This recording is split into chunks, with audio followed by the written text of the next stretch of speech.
200 YouTube channel பாருங்க, எல்லாரும் தலைவரை திட்டுவாங்க, திட்டிகிட்டே இருப்பாங்க காலையில இருந்து.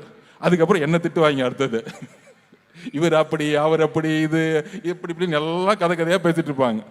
ஆனால் மக்கள் இதெல்லாம் நம்ப மாட்டாங்க. 2011 ஜெயலலிதா அம்மா எந்த அளவுக்கு திட்டி பார்த்தாங்க. ஜெயலலிதா அம்மா ஜெயிச்சு எதிர்கட்சி தலைவராக கூட வந்து திமுக ஆகல.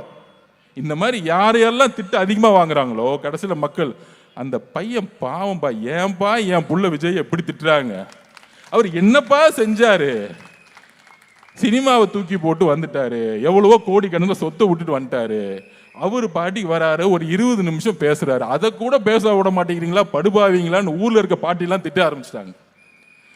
யார் இதெல்லாம்?